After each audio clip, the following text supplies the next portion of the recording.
It's time for the Trading Stocks Made Easy podcast.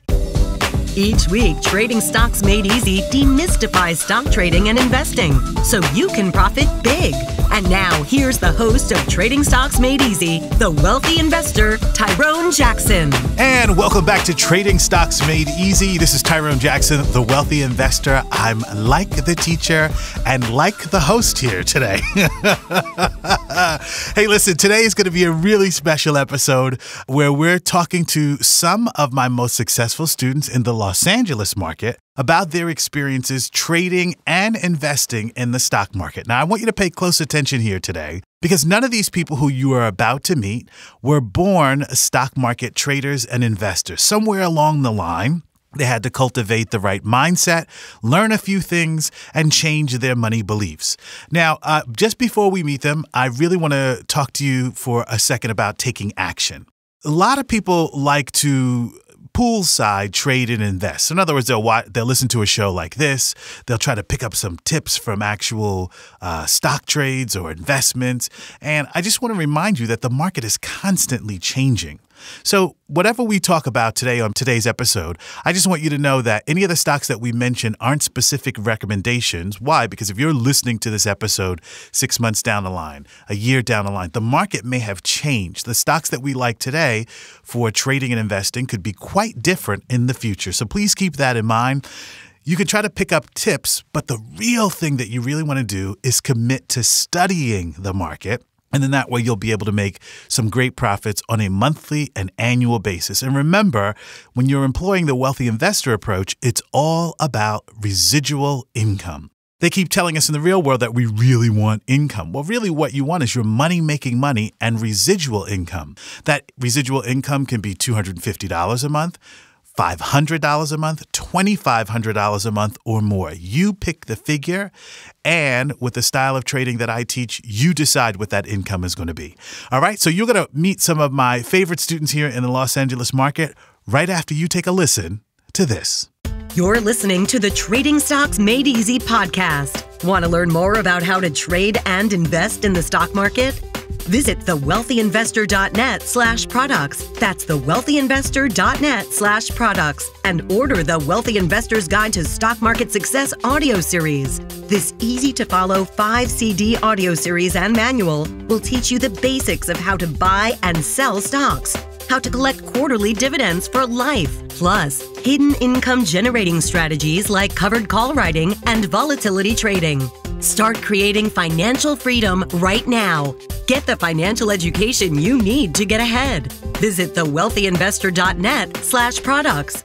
Wealthy Investor, Wealthy Investor, wealthyinvestorradio.com. And welcome back. Okay, today, one of my favorite episodes, we're having a Traders Roundtable, where, as I mentioned before the break, some of my favorite students in the Los Angeles market are going to talk about their experience. Now, what's so great about having them here is that you know them because they've all had their own individual episode. Hello, gang. How are you? Hi. Thank you for coming here to the studio. You all had so much enthusiasm before the show. We were talking about relationships and money and all kind of juicy things, which is a whole nother podcast, right? So I want to tell you who's here. First of all, we have Christopher Haro, who is back with us. Hello, Christopher. Hello, Tyrone. Thank you. And for those of you who may remember, he is not only a stock market trader part-time, he's a full-time accountant. Is that correct, sir? That's correct. I have a tax practice. Yes, with your own tax practice. And guess what? I'm going to take advantage of having you here today by asking some tax questions. Fair enough? Let me start the clock beforehand. All right. I'll get a bill after this, ladies and gentlemen, is really what's going to happen. And then one of our favorite episode participants, Carrie Keranen, is here today. How are you? I'm awesome. How are you? Very good. And you're looking particularly dazzling here today. Yes, summertime. Summer dresses. Let's do this. Yes. This woman looks hot with a capital hot today. So thank you for coming in. Chris, you look fantastic too. Yes, you do. But you don't look as good as her. But that's another story. We're working on that. All right. The guy who came on episode number 1, Randy Hernandez. Right. Hey. How are you? Good. Great to have you back. Thanks, man. Are you excited for this episode? Yeah. Nobody's as excited. I don't look as good as everybody else, but I'm excited. Well, you don't look as good as her. Right. But I you look still good in shorts. Yes, you do look good in shorts. It's summer. Hey, let's jump right in. I want to go around the horn.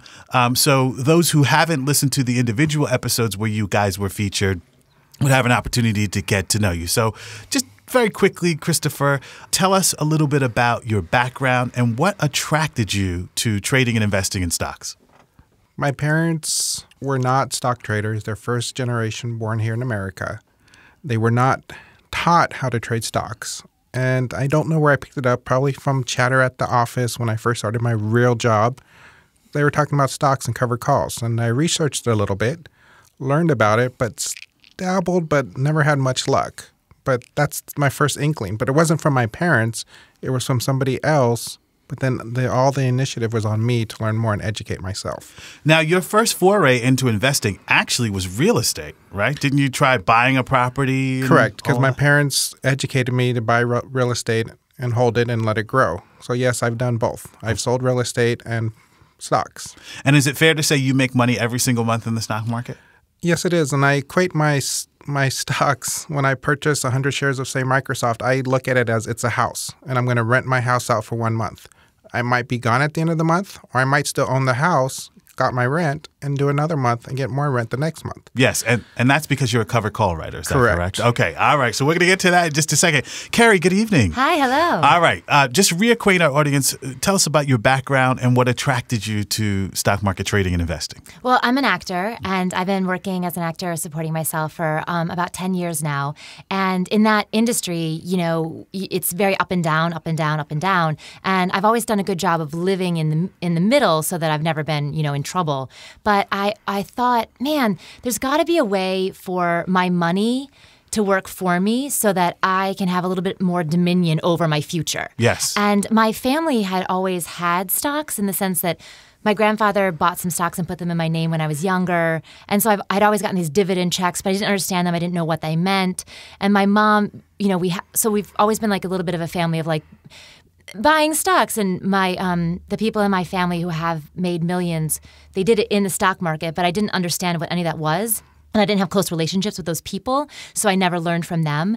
And then a friend of mine was doing your live class in New York, and she was telling me about it. I said, oh, I can understand that's fine for you, but I don't know. And then I really hit like a point where I said, man, I got to be able to figure this money thing out in a way that just gives me more control over my future.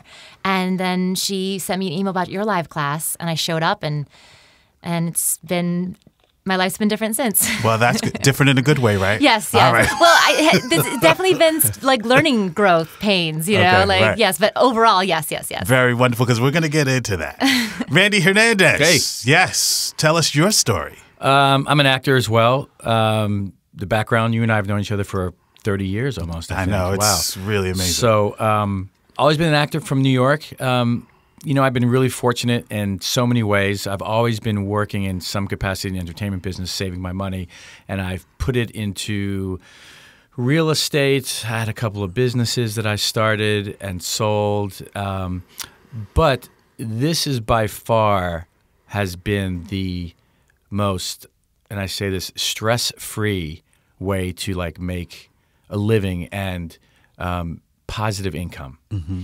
And at the same time, learning to get financially educated, which is the key thing that people need to understand, is how you get financially educated and get past the fear that you talk about, as well as like that it's not so fearful to learn about how to manage your money when you talk about things of like doing sixth grade math and doing really basic academic and mathematical, like adding and subtracting, and that's exactly what it is.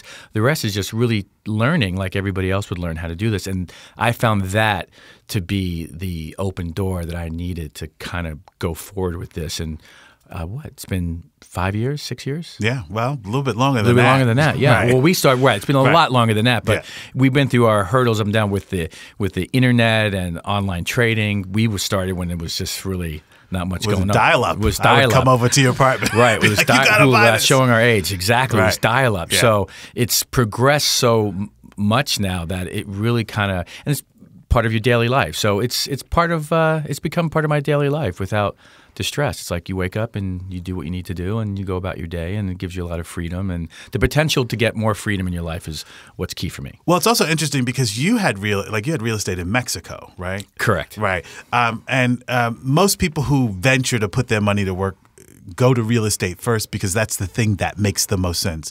I have one friend that says everybody will need a place to live. And I thought, yeah, but they don't have to rent from you. right?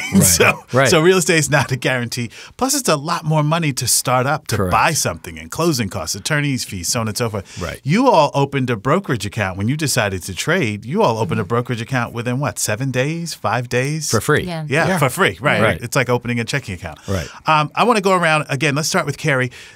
You know, I talk a lot on this show and also in the live classes about your mindset and having a millionaire's mindset, because I'm trying to create millionaires, right? Yeah. Since you've been trading and investing on your own as a self-directed investor, tell us about your mindset. Has there been a shift for you? Have you had to change your beliefs about what's possible in money in general? Oh, absolutely. Absolutely. In fact, you know, the thing that surprised me the most was I did not realize until I really started looking at trading and really starting to have to take action to, you know, sell my first covered call. I didn't realize how many negative beliefs I had around wealth. I would never have described myself as being that way, because I feel like I'm a pretty peppy, optimistic person. But when I started trading, I sold my first covered call, and I didn't feel good about it. Like, I felt really uncomfortable and bad, and I was like, this doesn't feel right. And I made like $350 in that covered call, and I had this huge reaction. And so I really spent the first, not only learning the discipline and starting to understand strategy, the first 7 to 8 months of the program was just me having to manage my wealth beliefs. And then like cut to, you know, a year later, and I'm like, I can't wait till I get to 5,000 a month. You know what I mean? Like my goal. Like I feel really comfortable and confident. And I, in fact, was talking to someone who manages money, and I told him, like, I was like, yeah, well, when I get to $5,000, and I was like, and then get to like 10 grand, and then, you know, what will I do with my life? You know, once I'm making 10 grand a month, you know, how do you fill your life, and what do you do to bring meaning to that, since you don't have to work as much? And he was like, wow, and that's a pretty lofty goal. And this is a financial advisor telling me that's a pretty lofty goal, and I was like, you gotta hit high, you know, aim high, you know. But it's interesting that even people in the financial market, they even sometimes have so much like fear and stuff. Well, they're the worst because they've been trained to go out and get money to make commissions, not necessarily to generate profits for trading. So they give you a lot of negative feedback in that way. Christopher, your money beliefs, did you have to shift your ideas? I did, because they were based on tax law. It was very stringent. You buy, sell, there's a gain. With you, it helped open up, well, if you shift your thought this way, and you might have a little loss here, but we're net positive over here, it's still okay at the end of the day, versus very stringent CPA-ish. The other belief I had was, I remember a story in one of my first classes. You told us a trader came in 1 month to a class. He only made $40,000 that month, and he was disappointed. Yeah. Right, I remember that. And I remember being, first off, I can't believe that. Second off, that's $40,000 in 1 month. Yes. Most people don't make that in a year, and you're upset. Right. And now, a year, 2 years later, actually, I actually believe I'll be at that level. My mind has shifted, because I actually believe it now. And that's just time and repetition and Right. Well, the thing about trading is really interesting is you're going to do the same trades with just a larger sum of money. And as covered call writers, the market gives us the money. And if we plant the right seeds, we're able to really grow what we have. Sometimes the market moves really quickly. Sometimes it moves slowly, and you have to be patient, like we were talking about before the show. Randy, you had an interesting experience, because when you try to explain to people what it is that you're actually doing and that they could get started investing, you're met with a lot of negativity. Why is that? Well, that's a good question. The negativity, I think people, because they don't really see it. We try to explain it to them. They don't really see the overall picture. But a lot of it is fear-based. They don't understand where, well, you're making this much here, but, well, there's a downside. I'm like, well, with everything there's a downside. But then for me, I speak to them with, which is, you mentioned a friend here is financial advisor, a good friend of mine from childhood who was handling my money. And when I took over my Roth IRA, I made 25% the first month, where the first year when he had it, I made 2% a year. So it's funny, he calls me now for things. Smart guy. He learned which fast. Is funny, but yeah, but it's just following these basic rules, which I find helpful when there's a bullish market or a bearish market. We've talked about this, different categories we put this in, and that mindset you have to have is to like shift and move as this market would change, like any other business. Yeah, but a lot of times your financial advisors are calling back to see, have you failed yet? Absolutely. They're like, have you failed yet? Right. And have you ready to come back to me? Right, but most financial advisors are trained in a specific area where they're taught to bring money in so they can get their commission. And when you talk about some of these other things, they're completely in the dark about it. Right. Where when you even talk about options, they're like, I don't handle options. Oh, okay. And even covered calls. Right. They know about it, but then they don't know enough about it when you explain it to them and then you show them exactly what you're doing. It's still a little foreign to them, but then they see it, but it sparks their interest as far as how it's working. But a lot of it, again, the fear that people have with it is just like not knowing enough, having enough information. And the number one fear that everybody has when it comes to investing your own money is, oh my God, I'm going to lose it. Yeah. Correct. And I can tell you as the teacher, I see that all the time. People are like, I'm willing to trust you, but I feel like I could lose my money. And what's really interesting is the fear is whatever I put in my account, whether it's $5,500 or $55,000, I'll lose it all. Right. Not like I could lose $500. Like it'll all be gone in 6 months. Right. You've both encountered some negativity when you explain to people. Right. What do you hear, and what kind of things do they say to you? Oh no, I'm not smart enough to do that.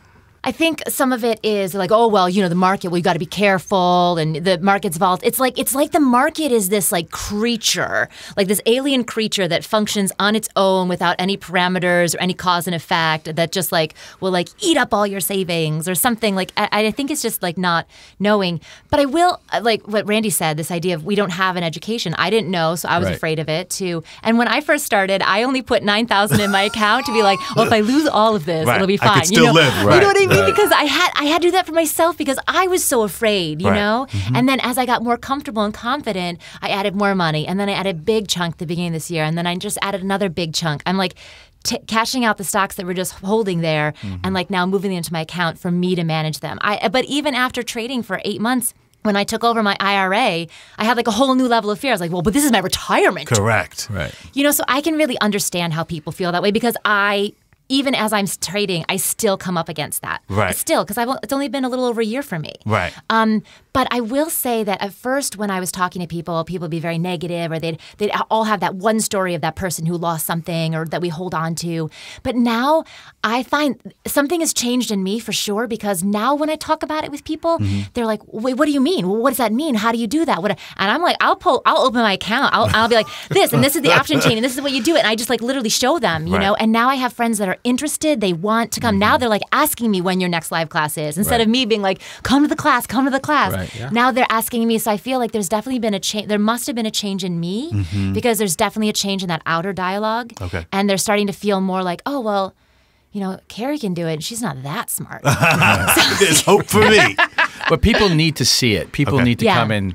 People need to come in and visually see it. And I tell people to go and find you on YouTube to find that. And I'm like, you're gonna look at it, and your brain's gonna explode because it's so much information, and they're not used to that type of talk. Which I was the same way.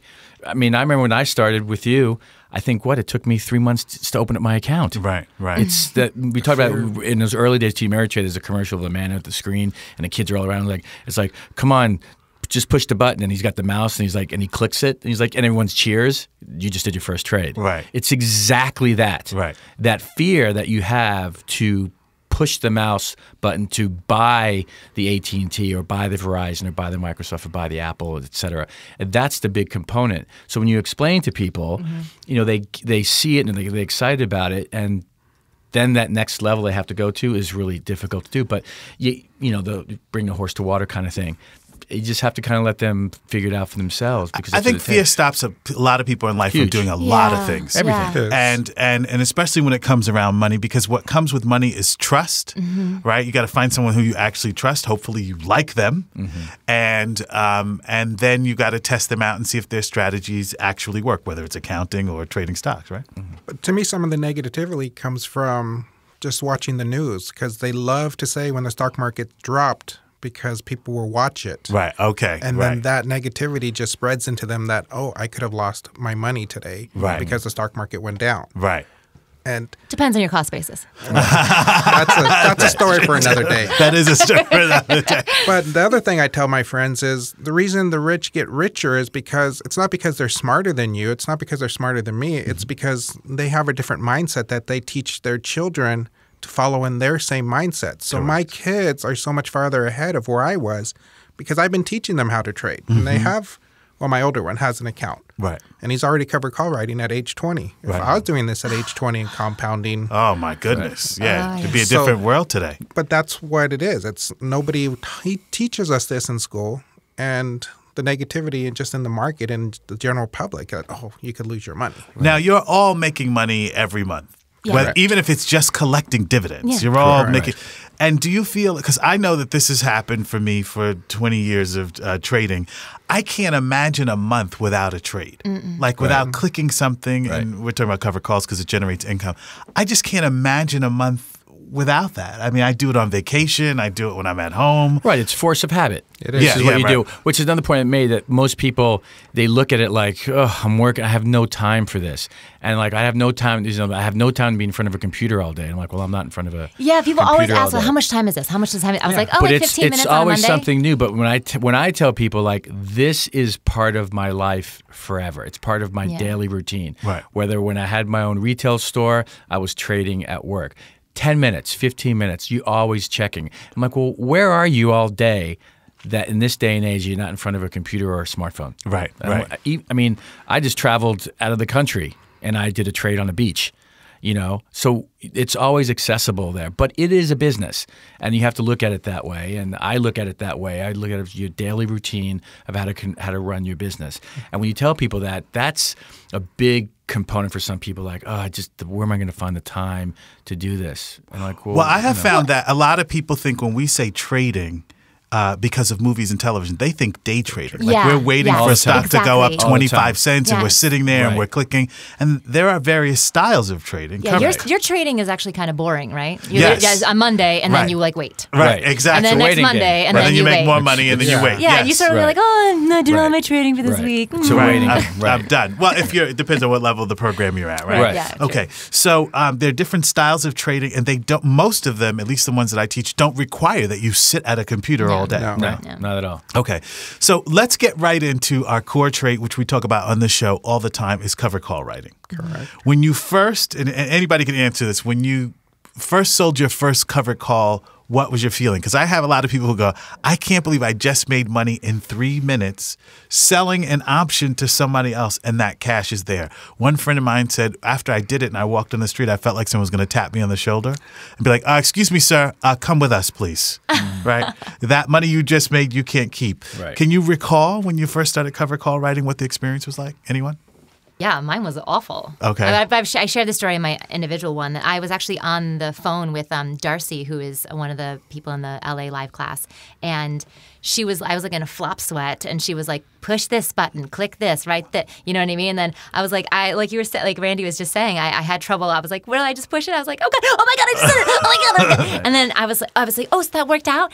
And then everything was fine. There was nothing wrong. And I was like still at home in my pajamas. And I felt so like guilty or bad, or like I was like, oh, I don't think I was supposed to do that. I feel like I am not the person. There's this like, I don't know, this elitism that you feel like Wall Street is. Right. That you're like, I'm not a part of that. Why am I trying? I'm not smarter than them. Right. Yeah. Who am I trying to be in the world that I think I'm so special? I can, you know what I mean? All this like real negativity came up. Yeah. And which again sent me on my sort of journey of, I got to clean up this wealth thinking, Right. So the first one was not good, but now I can't wait for, I'm like, oh, it's Friday, I have something expiring, and then you like plan it on Sunday, and like you're ready to do it on Monday, like exactly. Yeah. The other thing that I want to talk about, and I say this to all of you, and I think you're almost all guilty of this. Falling in love with a stock. Now, I'm just going to tell you, you know that there's certain stocks that we trade, and the money is so good. I love Netflix. I know. And then here's the one that you all love. You all love Apple. You know how when I'm teaching, I always say, don't fall in love with a stock. It's easy to get emotionally attached. Let's be honest, right? Yeah, absolutely. Yeah, correct. Right. So where are you in that process of realizing? Because I think what happens when you have a stock that does really well for you, there's almost this belief like, I can't go anyplace else. Right. This money from this one stock is so good. Right. And I always say to you, we call them dates. There's another date around the corner. Like you don't have to just fall in love and trade the stock. Have you fallen in love with a stock? I have. It was Apple. There you go. Then Apple divorced me because she dropped. Right. It was very painful, but then it just reiterated what you're teaching us about dating. Right. So right now I'm dating Netflix, and she's very nice. Yes. But I'm also learned from Apple where I'm actually staying a little farther back, being more careful and more conservative. Even it doesn't matter how good she's treating me, I still remember Apple. There's just this feeling of like, this company is making me so much money. Right. I don't ever want it to go away. And it's hard to believe there's like 7 other stocks out there that are just as good. Well, it's key what you just said. Never will go away. So Apple and Netflix will never go away. You just take a break from dating. You get back together later on, you bump into each other, see how you doing, have a cup of coffee, and you say, you know what, let's try it again one more time and see how we do. That's really, but they'll never go away. Right. But they're always going to be there, especially like Apple and Netflix and AT&T and Verizon. They're always going to be there. And that's the discipline, I think. But I've been in Netflix, and I've been, married a couple times, and I love Netflix, and Netflix has been good to me, and then I've gotten burned on Netflix because she was cheating on me, and I learned that too. But she comes around the corner again. She's like, "Let's try it again," and I do it again, and then it's all worth it. Right. But that's the thing, like to cut it off and know it's going to be there, and you move on to something else. So you keep your lists of what you know. Of your favorite stocks to trade. Keep your list of your favorites. I keep them in categories A and B. Okay. And I keep them there. I just I look over things, and you keep them in front of you, and little pings come up like, oh, what's happened with DuPont? Right. Oh, I remember when that was hot. Remember DuPont? Yeah, it's not hot now. Yeah, it's not hot now, but right. Yeah, DuPont was hot, and then a couple years ago. You feel bad. You look at DuPont, and you're like, oh, I miss you. Right. I wish you well. I wish you well. Right. But Are I you moved dating? on. Are you moving? Yeah. Are you married to anybody? Right, exactly. I moved on. What did you fall in love with? It's interesting because one of the things you always are kind of warning us against is like this idea of not slipping into like greed mentality. Yes. You know what I mean? That like wealth is about abundance and symbiotic relationships, but greed is something else. And I do remember, and I try to really like watch because I think greed also is like something out of like scarcity or fear or something too. I'm like, oh, I have to make this money now, otherwise I'm going to be in so much. There's like this idea that there's no money to be made elsewhere. Right. And I do remember having a moment where the premiums on Netflix were like $5 or something, and then they were like, and then a couple weeks later they were down to like $3 something. You know what I mean? Which is still like $395. Right. You know what I mean? But you go like, and I'm like, Carrie, did you say all? Right. You know what I mean? And so you always say like, all money is good money. All money is good money. Right. And I've already seen that. I was like, okay, I have to be careful about not feeling like in a rush to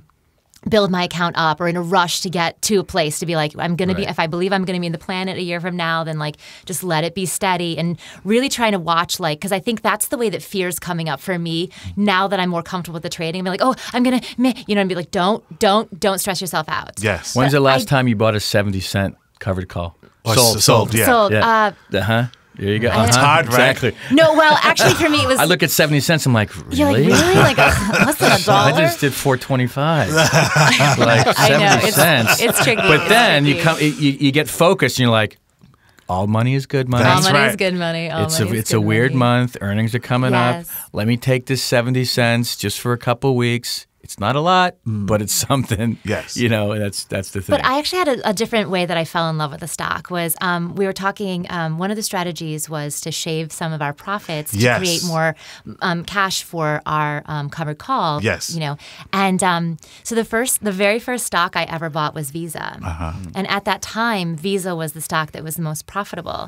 And I dreaded selling my Visa. Yes. I didn't want to get rid of my Visa. I didn't want to do it. I waited 2 days after you told us. I would watch it. Yes. I would watch it. And then even the day I was like, Carrie, I set my alarm for 6:15. I was like, you were getting up and you were selling your Visa. Right. I was like, I just drew a line in the sand. And I got up in the morning and I was like, well, I'll wait 20 more minutes. I didn't sell it. I woke up at 6:15. I didn't sell it until maybe like 8:45. Right. And then I would visit it every day for the next like you're saying on your smartphone. I don't watch every single. I'm not like obsessive, but I'll check in. But I would visit Visa several times a day and be like, oh, no, it's at 76. I know. How could I? How could I? Waited. I really I was like, Carrie, let it go, let it go, let it go. Right. It's so funny you bring that up because I obviously teaching hundreds of people each month, I get to see people's reactions to certain stocks.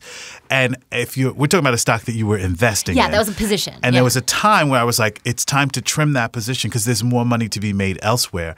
And people don't want to sell the stock. They don't want to take that profit, right? Yeah. So because you become emotionally attached to it. And one of the things that I always teach is like, there's more money to be made. Right. So this is a game where money never runs out, but yet we have an attachment. I think even as a teacher. I'm just loyal. I'm a loyal person. Yes, you're a very loyal person. Even as a teacher, I happen to feel that same way about Netflix. It's so good, but I know its day as a trade will end and it'll be something else. That's just the way the game goes. Right. You know what I mean? That's how it will play out, and you have to let it go, but you just keep an eye on it. You know, you just keep focus on it. You know? I guess you just go through like when you first start, you go through your first crush, and then once that ends, you're like, it's like Romeo and Juliet. You're like, no, and then and then as you mature in life with your relationships, like American Express. Yes. Oh, does anybody used to love that? I used to love that as a long-term hold. I know until the Costco thing came out and it changed it. Well, very good. You know, it's so funny because as we're sitting around here talking, you all sound like professional traders. I like to think of trading as like my number. People say, "What's your hobby?" You know, some people like banking and computers. I'm like, money is my hobby because I study money. I study how people make it. I study how traders earn. You all are doing other things with your life. You're not just sitting around trading all day, right? You have your professions and careers and all that. Correct. Okay, or huge families. Or huge families. Some of us have. Not me, one not of us me. has. You have how many kids? 5. 13 kids you have? 5 kids, okay. 13 maybe. And you can still trade, so you can never write that off. Never write it off. But what's really interesting, though. And all my kids have accounts, even my twins who are 3 years old. Well, we're going to talk about how we help other people with this money that we're making. But when we come back, we got to take a commercial. When we come back, I want to talk to you about some of the stocks that you like to trade and some of the stocks you like to hold for the long term. Fair deal? Yeah. All right. And we'll talk a little bit more about covered calls and how we use covered calls income to build our long-term investment portfolio. Stick with us. You're going to love the second half of the show. Back with more Trading Stocks Made Easy right after this. You're listening to the Trading Stocks Made Easy podcast. Want to learn more about how to trade and invest in the stock market? Visit thewealthyinvestor.net/products. That's thewealthyinvestor.net/products and order the Wealthy Investor's Guide to Stock Market Success audio series. This easy-to-follow 5-CD audio series and manual will teach you the basics of how to buy and sell stocks, how to collect quarterly dividends for life, plus hidden income generating strategies like covered call writing and volatility trading. Start creating financial freedom right now. Get the financial education you need to get ahead. Visit thewealthyinvestor.net/products. Wealthy Investor, Wealthy Investor, WealthyInvestorRadio.com. And welcome back. Okay, let's continue with our Traders Roundtable. I said right before the commercial break that we were going to talk about some of the favorite stocks that you like right now in this market, trading, and others that you like what we call build a position on. We hold them so that we build wealth with those stocks. I'm just going to throw out some tickers, and then you tell me better investment or better trade. Everybody ready? Yeah. Ready. Disney, DIS. Investment. Carrie, why a better investment? I like that. I like their story. I understand where their income streams come from. I see a lot of growth potential in them. So they're a stock that I don't trade. Okay. I actually don't even know what their premiums are. I've never looked it up. Yes. Because I hold them. Okay, good deal. We mentioned this, Carrie, before the break. Dow component. By the way, we don't trade penny stocks. We stay within the Dow and the S&P. Visa, Randy, buy, sell, hold, long-term, short-term? I don't have any right now, but that would probably be a long-term for me, Visa. Kind of like MasterCard. Be the same thing. Visa would be a long-term. If I was going to grab Visa right now, because we mentioned Disney, it's in my Roth IRA. Oh, that's a good one. Yeah. Are you doing the sweep there? Yep. Yeah, that's really great there. That's great. Christopher, your view on Visa? Long-term hold or better trade? Right now, a better trade because I haven't been holding it. I haven't been building an accumulation.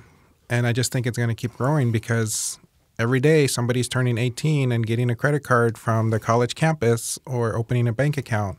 And Visa gets a nickel of every swipe. That is correct. And we love that, which equates to billions of dollars in revenue. Top line revenue is growing. Perfect. Randy, Twitter.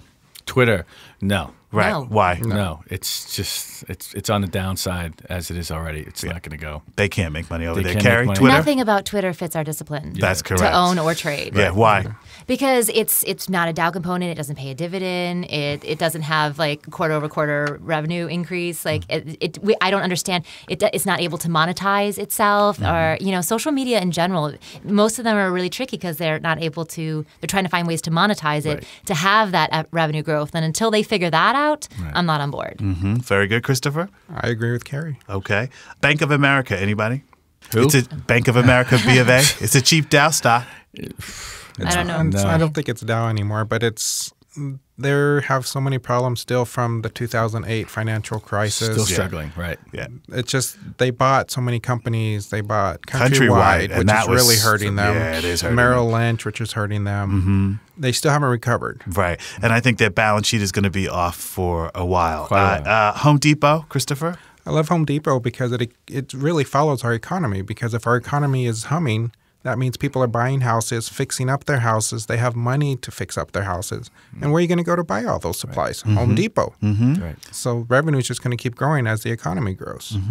Carrie, Home Yeah, Depot? that's a hold for me. Like I have a position in Home Depot. Yeah, I think that Absolutely. one is really going to rise over time. Yeah. And has anybody noticed that the stocks that you love to hold for the long term have great out-of-the-money call premiums? They do. Yeah. How many times have you sat there and go, well, the stock hasn't moved. If I just sell one call premium, I have people say that all the time, and they go, I wound up giving up the stock. It was like, it was a hold, not a trade. Right. Home Depot, Randy? Home Depot's a hold, but again, I use that in the sweep. If I'm going to, in my thinking, testing of anything, I'll put it in the Roth, and I will sell a covered call long term because the premiums are there. And if for me, if I get called out, it's okay. I can go back in. But there's a category where I fit that, so that's a different way of thinking for me. But definitely a hold for Home Depot. Okay. Facebook. Carrie, Facebook. Do you own any shares? I do. I do. I'm a testing and waiting for the $5 buy signal so position am I. on Facebook. Yeah. I love that. I love this story. Yeah, that's the They're thing. monetizing mobile to the tune of Exactly. billions. That's amazing. They're the one social media company that feels like they've figured out how to do that, and then. But I'm waiting to see. I'm waiting again. We take a small position and then wait for a buy signal to be like, yes, you're doing well. You get a second date. Why do people take such a big position when I bring in a growth stock? Why does everybody go, I got to own that? Is that greed? I think it's like fear of missing out. Yeah, it's fear. I think it's fear of missing out. It's a little bit of greed agree. too. I mean, I got Facebook when it came out, and everyone was like, but I wrote it. I wrote it up and had a lot of $5 call buy signals and stuff, and I wrote it. So, but Is it a trade or an investment for you? It's right now. I think it would be a trade right now. There's so many things going on. Being that my feeling is, if you're watching the news, I always say to Tyrone, like, there's always going to be only one. Like, I think there's only going to be one telecommunications, like AT&T, Verizon. Someone's going to buy somebody. It's going to be one. Facebook is just going to buy everything. I'm waiting for that to happen. They're going to buy Twitter. Yeah. They're going to buy Pandora. Right. They're going to compete with the Apple kings over there with the music and stuff. So it's something to look for. So in the meantime, it's definitely a buy, and you can really do well with it.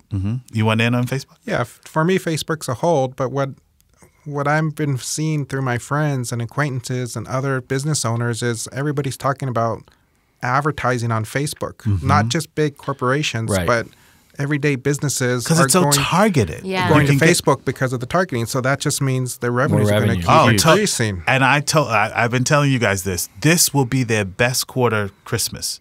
And also they've managed to inject themselves into the political season.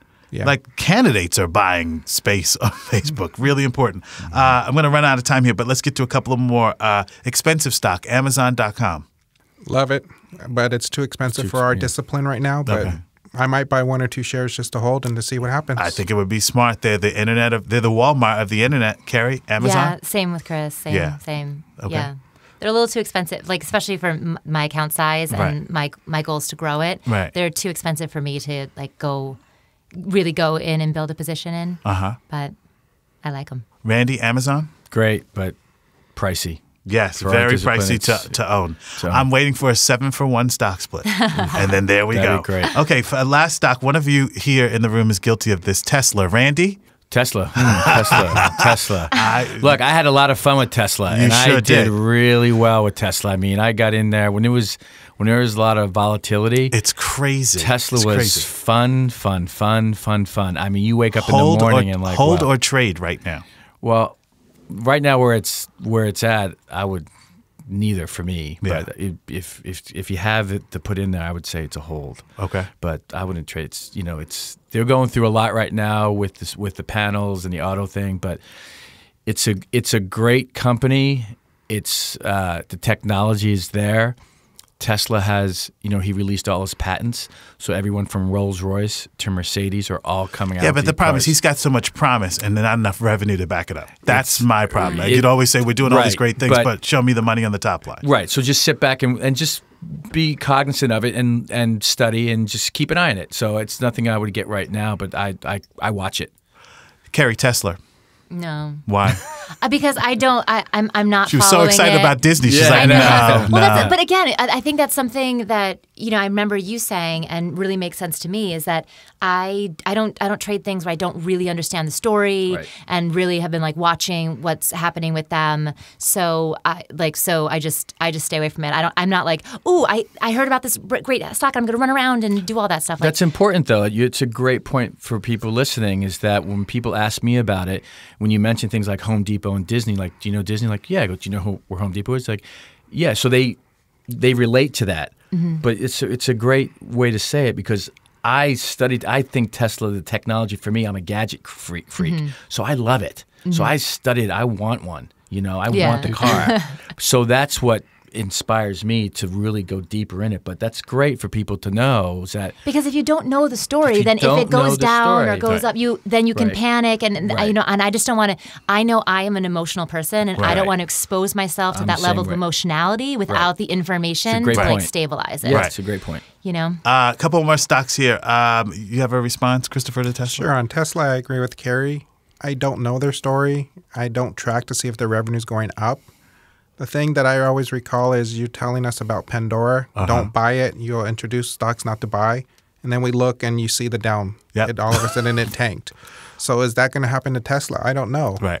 But it doesn't meet our discipline. So the revenue's not there. I mean, I love the... So why find out when I have Visa or Netflix or something else? Of course. Mm-hmm. Now, I'm just going to toot my own horn. Are you ready? Mm-hmm. Toot. Did I tell you to stay away from GoPro or not? Yes. Yeah. Yes. And I know there were a bunch of people in class who were like, oh, we bought it at this. And you see that mad reversal? Because whenever a company has just one product to sell, not a good thing, gang. Not a good thing.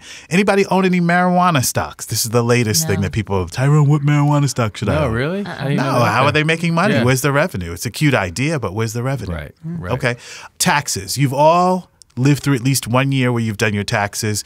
Christopher, can you just explain to us when we're trading, buying something and we sell that stock for a profit a week later, a month later, that is short-term capital gains, correct? Correct. Okay. Can you explain the difference between short-term capital gains and long-term capital gains? Short-term capital gain is anything you sold and held for 1 year or less. So 1 year or over, you get a better tax rate because it's a long-term capital gain. Short-term is 1 year or less. Okay.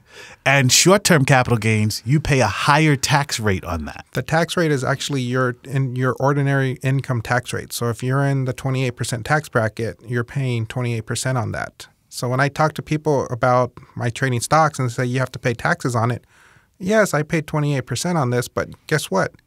I kept all the rest for myself. That is correct. Right. When you hold a stock for more than a year, you're subject to long-term capital gains. What's the tax rate there? And these are federal tax rates, so each state is going to be different. But the long-term capital gain rate for federal is 20%, up to a certain limit, and then you might have Obamacare, but that's beyond this. Right. But now these tax rates can be offset by other deductions that you have going. So some people use real estate to lower their taxes on their stock holdings, et cetera, et cetera. So this is all on your taxable income, but long-term capital gains rate is 20%. If you're in a lower tax bracket, it actually could be 0% because I've had a client sell a house and not pay taxes on it because that was their only income. Okay. Final words of advice. Let's go around the horn. We'll start with you, Randy. Just very simple words of advice. Somebody who's been listening to the show for a while and they want to jump into the stock market. You would say what to them? Listen to your class. Go on YouTube and look at it. And it's funny you made a point where it's like, look at stocks that you know, things that you understand. Visa, MasterCard, Disney, Home Depot, et cetera. don't try to go for things that you don't understand, and look at that first, and learn from that. Okay. But if you open up an account. Yeah, open up an account for sure. Carrie? I think the hardest thing when we're trying to learn anything is that we just don't know what it's going to look like on the other side of our action, right? Mm-hmm. We're here and we're like, we want to try stocks, we want to try, but we don't know what it's going to be like. And I think that there's just this moment where you can't know before you try it, and you can't learn until you do it. There's just certain things you won't know. And sometimes when we sell a covered call or we buy a leap, you're like, just watch it play out and then you'll know. And so the thing that I would say is like, just do it. Just open the account and just buy 2 shares of AT&T or whatever it is. Just get in there and click the buttons, and then shut your computer and realize that the entire world did not just crumble, and that you're okay. Right. And then go from there. Right. Christopher, how important is it to study, not just own stocks, but actually study the market in your view? It's very important because the stocks change. As we brought up, Randy, I think, brought up DuPont, American Express, they change. So if you're not studying and learning what's going on with those individual stocks, you might be trading on yesterday's news, which was great yesterday, but today's a different day. So you just have to study. But that doesn't mean I'm reading up every little article on each stock. I pick one night and I'll just click a stock and see what's going on with it. But I'm not doing it all day long. I'm not day trading either. Right. There are other forms of trading, gang, if you're listening to us, that are more profitable than day trading, jumping in and out of stocks. And like I like to say, real wealth building is boring, because you are doing the same thing that is predictable over and over and over, like covered calls and collecting dividends. All right. That music is telling me that I am out of time. Our time has expired. Get it? Okay. Much like an option. I thank you all for being here. I understand you're all going to come back for another episode where we're going to talk about options trading. Is that correct? Yes. All right. Hey, listen, stay tuned for that episode. You'll see that coming at you. This is Tyrone Jackson from Trading Stocks Made Easy. Remember, a financial education is everything. I'll see you soon. Happy trading. You've been listening to the Trading Stocks Made Easy podcast. Be sure to rate and review our show on iTunes. While you're on iTunes, be sure to click the subscribe button and you'll automatically receive our next episode.